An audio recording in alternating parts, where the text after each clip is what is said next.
Get on the next earliest available flight you possibly can. Get to my house. I will take care of you. That alone, without knowing the rest of the story, may seem very ominous and even threatening. Listen for the rest of the story. Hi there, and thank you for joining us on the Overcomers Overcoming podcast. We feature those who are in the process of overcoming or have overcome any type of life encounter, life obstacle that at the time seemed to be almost insurmountable. With this podcast, we have three objectives in mind. Our first objective is we want you to know with a confident resolve you are not alone. We want to work with you. We want you to know there are others who are working with you, who want to help you through whatever you are encountering, and together we will get through whatever you're experiencing. Our second objective is there are multiple options for any life encounter you are facing. We want to help you develop a resolve that there are various options and solutions to any life dilemma. Our third objective is to help you with critical thinking skills. If you're encountering something that was possibly a decision you made sometime in the past, and if you had the opportunity for a life redo, you would make a different decision. We want to help you with those critical thinking skills that can help you make an informed decision and not encounter what you're going through at the moment. We are the Cooper Culture, a veteran-owned business. We work with business personnel and families to develop and sustain connected relationship cultures within their families and organizations. That type organization is one where people feel wanted, appreciated, and genuinely a part of that organization. I'm with my wife and business partner, Marty, who is helping me facilitate this podcast. Today we feature Joan Quinlan for a second episode. She continues to go into her story and go a little bit deeper with her sobriety and the problems she had with drinking. It is known as substance abuse disorder. She discusses the reasons behind it, at least in her case, and she had a friend that helped her out of what was her substance abuse, and she's got a great story. Marty, what are some takeaways we can learn from Joan? Ron, I'm glad Joan explained her time when she said, "This is it, I can't do this anymore." When she said she was down on her knees.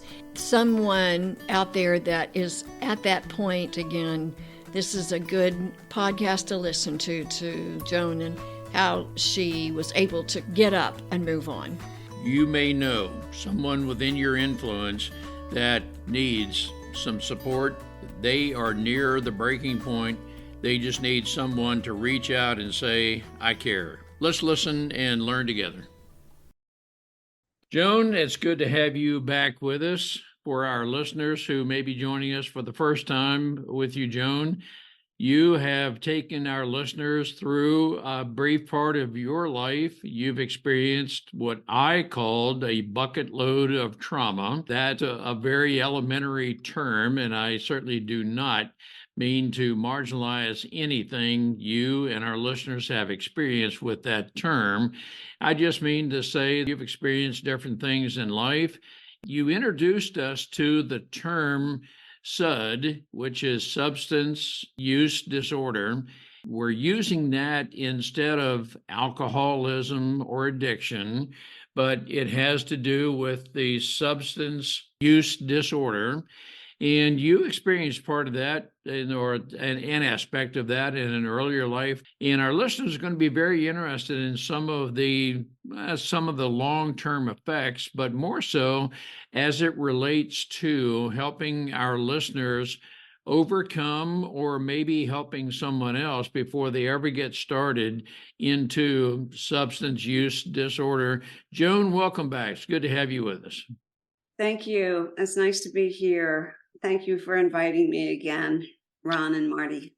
Joan, recount a little bit of substance use disorder, maybe a little bit of just very top level what got you started, but then what are some of the long term effects of it? Where I'm going with this is if a person has I'll use the word propensity, but if they have let's just say, and if there's even a possibility they could start indulging to maybe overcome some stress, whatever trauma they may be experiencing. What are some of the symptoms we may look for? And I want to be very careful to our listeners. I'm not trying to be psychic about this. I'm not trying to label anyone. But if you, Joan, through your life experience, can help us with awareness to maybe engage in a person's life to help them not indulge in substance use disorder, all of that would be very helpful. That's kind of a big order to get started, but that's where a lot of our listeners are. What can we do to maybe help someone avoid some of the things you have experienced in life? Boy, that is $1 million question. All right. We used to say $64,000 question, but I think we've upped it with these days. You are correct in that there are those of us that have you use the word propensity, and I think that's a good word, that there is the possibility that we may end up finding ourselves having a substance use disorder because of genetics, because of environmental influences. Let me try and break it down a little bit. My area of expertise with it is with women. That's because of my association with Women for Sobriety, a nonprofit organization that helped me tremendously as a support mechanism. A lot of people aren't familiar with it because even though it's 50 years old, the focus of it has been on helping women, not on promoting the organization.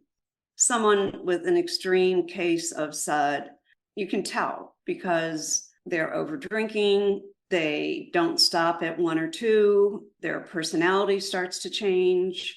Some become very gregarious and outgoing, and others become more belligerent and angry. That's my daughter. When she drinks, I worry about her because of her drinking, and we've discussed it. Because of my propensity for it, I've talked to both of my children. Both of them drink, and my son is more in the I'm going to control it. However, that's that monkey brain in us saying that we can control it. The thought is we're going to go out and just have one or two. Well, for us women, when we go out and we're with people, yes, we may only have one or two, but that doesn't count the number that we had before the event or the amount that we consumed after we got back. A lot of people are surprised some of my friends were very surprised when I said I had a problem with drinking. They're like, well, you don't drink that much. Well, yeah, that's because I hide it. Drink alone. As I mentioned in the last podcast, women drink for different reasons than men.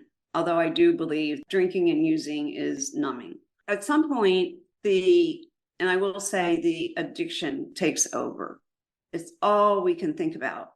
When are we going to have the next, for some people, it's, the next injection of heroin. For some, it's alcohol. Whatever the substance that we're misusing, we're overdoing. As loved ones, there's not a whole lot we can do to help those that we love, that we see are now succumbing to SUD. It's something they have to do themselves. Nobody could have told me, you need to stop. That was a decision I needed to make. The best thing as family members or friends, if you're concerned about someone who may be in the SUD arena, support them, is to love them, not stigmatize it, encourage them to get help. There are so many support groups. AA is very popular and works for a lot of people. It doesn't work for a lot of women. But then there's also SMART. There's also a Buddhist-based support group as well that doesn't get into the theology or the religiosity that like AA gets into. I don't know if I'm answering your question. You're doing fine, Joan. Let me ask you a two-part question. One is, I don't know that it's more true with women than men, but is it your experience that some women are more emotional about themselves? And what I'm leading up to, and it's really in the form of it's an honest question. Are women more prone to feeling less about themselves, having a lower self-image, anything of that nature that might lead up to drinking to help the women over the low self-image type thing? And I am not trying to stereotype at all. And you're not.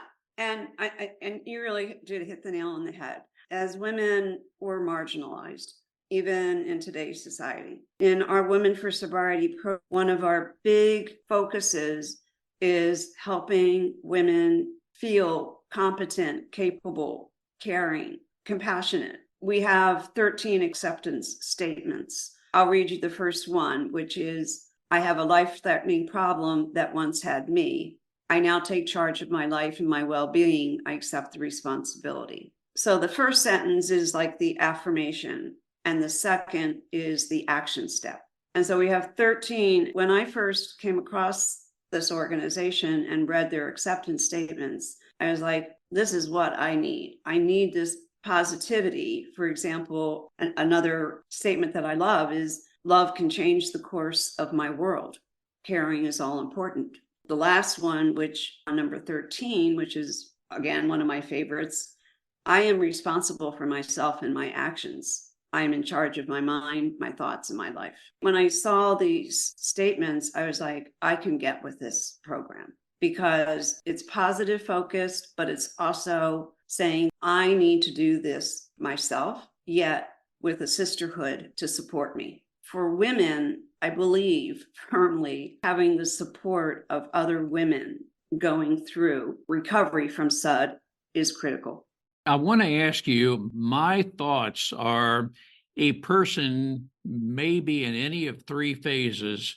Pre-SUD, meaning they have the propensity to, they haven't started yet. Then those who are in SUD, in other words, I'm drinking, I need to recover, I've reached that decision point.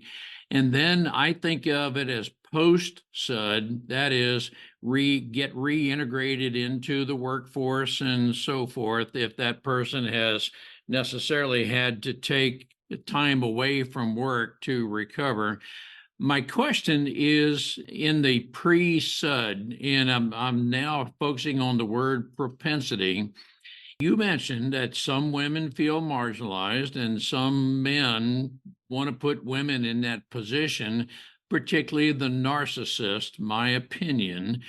Joan, I give you that background to ask you, are there traits we can look for? And again, I want to stay away from labeling, stigmatizing, and so forth, but for the person, and maybe the lady, who may, in our opinion, have the propensity to become SUD, is there anything we can do to love on them, to accept them more, develop a relationship with? I'm searching for the terms that may help that woman become more accepting of herself. And can we possibly keep that person away from engaging in SUD? Or based on your life experience, does that person need to engage in, hit rock bottom, and then recover? And I'm not sure I can even ask the question in a very intelligent way, but that's just my thinking.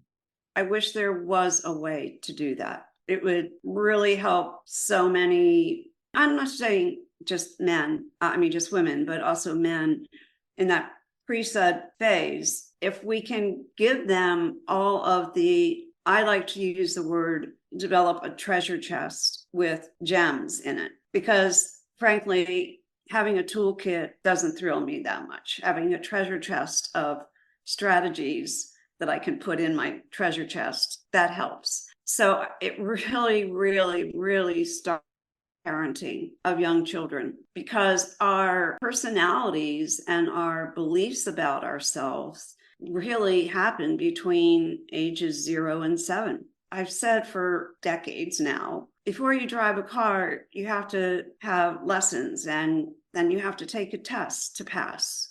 We don't do anything like that for parenting. So parent education of how to raise healthy, when I say healthy, I mean well-balanced children, is critical. Also, what's really important is to give children opportunities to not just excel in school. I mean, there are, I don't know, I think I've read now lately, there are like 11 different types of intelligences. Making good grades is just one type. Offering a variety of opportunities. I'm thinking of the, lower SES, because there aren't a lot of opportunities for grandchildren and all the opportunities that they have. I know a lot of the kids they're going to school with don't have, because of the difference in SES, social economics, status. Giving kids the opportunity, expand their wings, to try drama, to try art, to try music, to also what we have found, because I don't know if I mentioned it, but I worked for almost 30 years in the substance use prevention field. My area of focus was drunk driving prevention. It was also alcohol policy strategies and implementing those nationwide, like raising the minimum age to 21. Also, reducing substance use disorder problems among youth at risk. There are lots of community organizations that children at risk, and those are usually children of color, to make sure that, and it's a community. It really does take a village to raise children these days. But what we found was children, even in the worst circumstances one can imagine, if there was one person, didn't have to be a parent, but if it was one person in their life that believed in them, that made a difference. Right on, Joan. What I'm hearing you say is everyone has strengths. We need to be accepting of. We all come from various SES, socioeconomic strata. Irrespective of what our past has been, we can actually leverage our past and help us into the future. But even if our past has been one that is, let's say, not part of the top 5%, however you may define that, we're not a victim of our past if we can help develop that mindset, but rather we can be a victor to get beyond our past.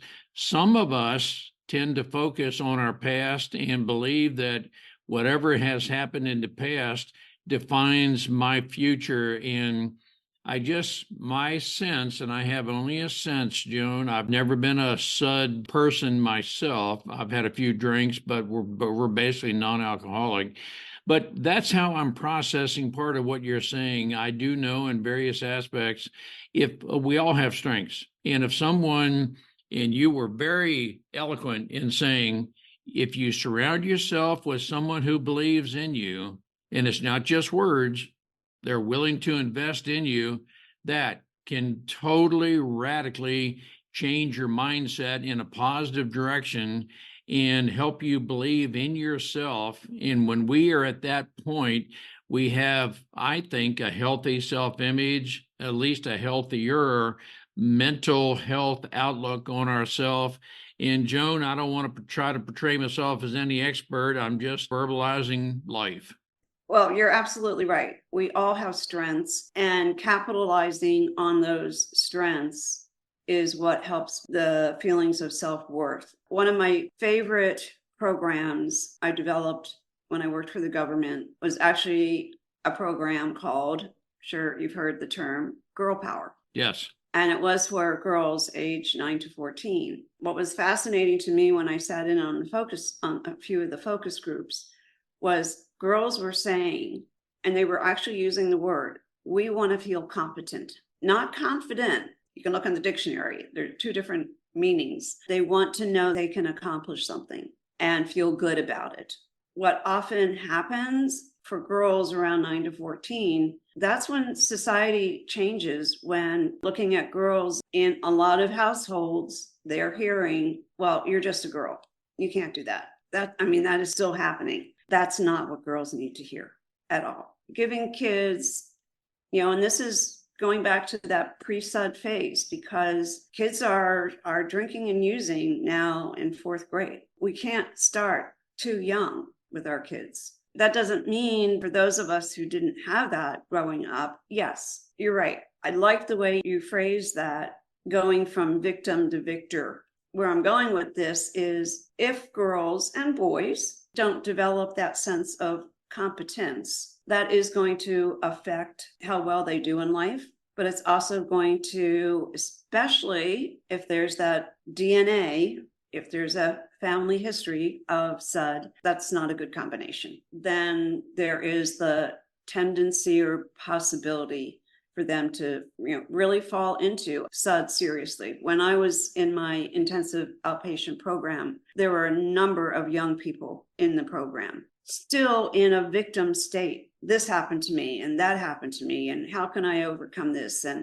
And so it really also requires a lot of cognitive changing of thinking, of saying somehow overcoming that victimhood. I was struggling to see if I could find words that one can easily make that shift, but it's usually a process. One way, I just have a sense, some women have been marginalized, and I'm interested in your opinion. Some women have felt marginalized in the context of, is it better to be a mom or do I have to develop a career? Some women might feel more comfortable, or at least feel comfortable, being a mom, but they feel those around me are telling me that if I can't make it in the corporate world, then I'm less of a person.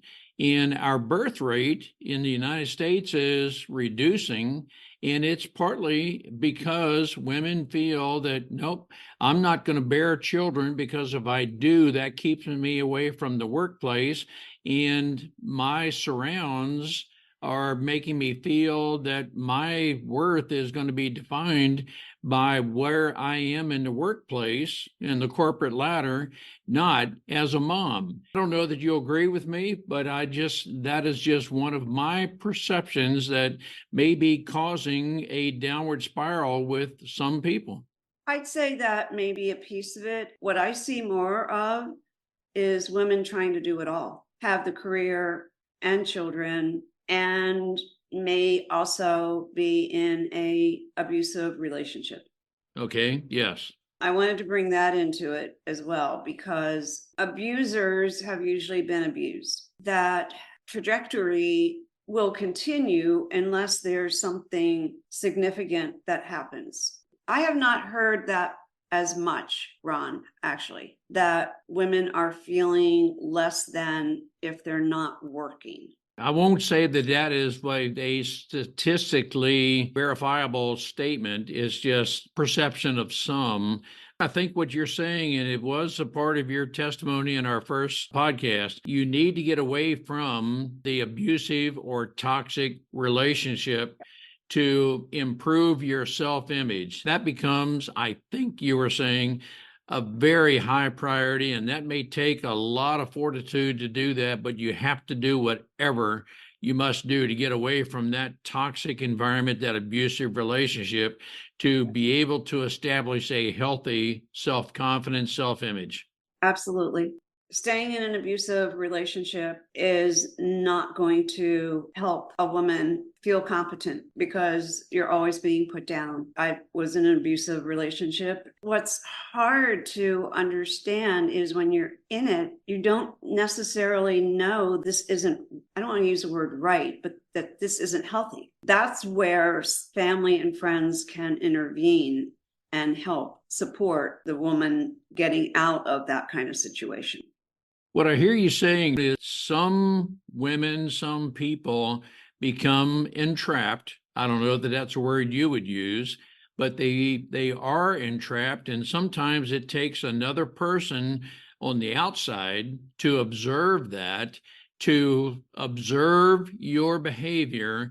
And again, I'm not supposing labeling or stigmatizing, but merely describing. And if our relationship is such that we can be very candid, honest, and trustful with each other, maybe somebody can make you aware of who you have become. And through that awareness, you determine the cause is the toxic relationship, which then may give you the courage to depart from that. Again, Joan, you're the expert. I am merely describing what I think you're saying, or at least that's the way I'm processing it.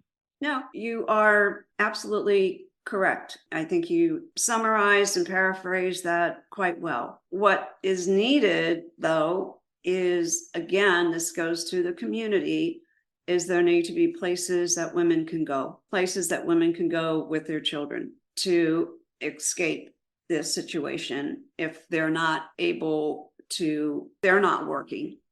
And if they don't have the means to leave and get a place of their own. I want to go back to a minute for a bit into the pre-SUD, because what's interesting, those of us who have fallen into the SUD, into this disorder, there's usually a process that we go through before we stop. There's different stages. It's called pre-contemplation and then contemplation, etc., until we get to the point where often involves, I'm going to control it. Like I said, we might be able to go out and have one or two, come home and go to bed. Not likely, but that is possible. And we can fool ourselves for a while that we have it under control. That's only going to last for a while until it's insidious. It creeps. It gets worse and worse and worse. That's when other people start to notice. In fact, what brought me to my knees, if you will, was I was in a relationship with a man who had a serious SUD. He broke up with me because of my drinking. Now, I wasn't upset because he broke up with me because I knew the relationship wasn't healthy. What brought me to my knees was that I had fallen that far down what I always say, Alice's rabbit hole. I couldn't even look at myself in the mirror. That's when I said, okay, enough is enough. You had asked something earlier, or maybe it was in our pre-discussion, about can someone who has a SUD then drink or use, let's just say, in a healthy way? No, no, because we think we can. It often leads to a relapse. That's what happened to me, which is often part of the recovery process. I thought I could. My alcoholic ex-boyfriend said, oh, you can just have one or two. Why can't you stop? It's actually neurological. Pleasure sensing part of our brain just wants more and more and more. And that's what's driving then the drinking. And what happens, and what scared the heck out of me when I relapsed, was I was drinking so much more than I was before. As I said, that day he broke up, I was just like, okay, this is it. I was so fortunate. I was at the lowest of low. I didn't even know how I was going to get out of bed. A friend called. She just was like, what is going on? And I told her. She just said, she's in South Carolina, and she said, I don't know how you're going to do it, because she knew I had been drinking and it was the morning. I'm finding you a flight and you're getting on it, and you're going to stay with me as long as you need. I call her my recovery angel. I stayed with her for a week, and that's where I put my plan in place that I mentioned in the previous podcast. I found the intensive outpatient program. I found a church. I started quilting. I started yoga, did volunteer work. And I mentioned this before in the other podcast, that when we take something away, we need to put something back. That's what I did. I just filled my life so much that there wasn't time. What's wonderful now, and what's so freeing, and those of us in our Women for Sobriety Sisterhood talk about it, who have had a number of years of recovery behind us, is how wonderful it is that drinking doesn't take up real estate in our head anymore. And what I'm hearing you say, Joan, is you had a friend over some period of time, you had developed trust, and this friend, I'm hearing you say, said, Joan, you come here, you need to be under my care. Not terms you used, but that's what I'm hearing you say. You had that trustful relationship. You followed this person, and it was through that caring relationship you eventually started on the road to recovery. Again, that's what I'm hearing you say. It was because I had never had anyone in my life believe in me and actually do something like that for me. And that's what started building my self-worth back up. I had someone who believed in me enough to get me a flight and let me stay at her house for, it was a week. Ron, that was a game changer for me. I'm even getting sentimental when I think about it. It was divine intervention.